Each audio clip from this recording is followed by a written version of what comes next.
Alright, so here's where they stand. Each one has a little more work to do, just the odd touch here or there. They both had their matte paint, and I just got to check them to see if there's any missed spots for that.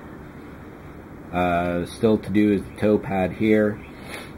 I am not going to put the cargo module onto this ship because since the engines are not parallel to the center line, the cargo pod would have to be parallel to the engines, which would just look weird, or it would have to be off-center to the engines, so which will again look weird.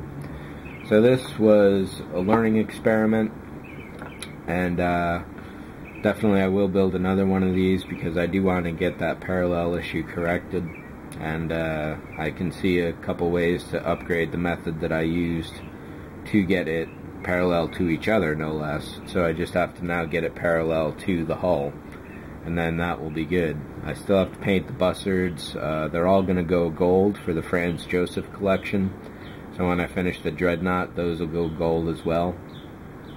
The sensor spike here, and dish and antenna. This is the two halves of the Chris Larson Galileo upgrade, just glued together. So I drilled the holes. It's about twice too large, and there should be a hemisphere that attaches the dish to the sphere here, but I don't have that either. And this strut should also be conical towards the end and taper down to the bottom. But otherwise, it's the correct proportions overall, and it sits in there perfectly as is. However, it's just sitting there. It will fall out if I put it upside down. So that's pretty much where that is. Again, once I get the toe pad, and I think I'll be screwing that on because this is all solid wood there, and we'll go from there. I got the brass in. I don't know if I had mentioned that previously, and I should still paint the end caps here, but that is pretty much that. Ooh. And of course with this, what I'll do is cut out a piece of styrene, melt it over the top of this, get the form, let it cure, and then we'll go from there. Over on Pompeii, this is definitely a beat up hull. There's a number of dents and bruises and still a few blobs here and there that made it through. So this was definitely another good learning experiment, and it may also be the first candidate for a post-finishing major surgery where I would take this hollow tube and set it exactly through the middle so I can use that as a stable mounting rig. Just having these two holes at the top and bottom right now means it'll wiggle around on the stand, and if you're going to shoot stuff, it really has to be perpendicular to the stand.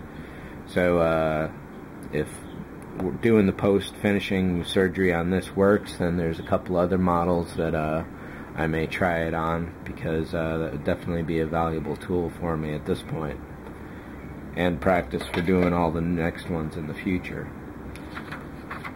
Oh, and one last note is that I got this in the mail yesterday. Sea Shark over at Hobby Talk is helping me out with some nacelles for the Dreadnought build, and he threw this in as extra kick, and seeing these grid lines just brought back all sorts of horrible memories of trying to get the decals to go flat over them, and they'd rip up after a couple days and be useless, and good time. So, but now that I might even I don't know if I'll throw this in long-term storage or what, but at the very least I'll do that for the top. What I will do is maybe make a cast of this and start working with the area to see how I can create a better rigging mount for all the filming.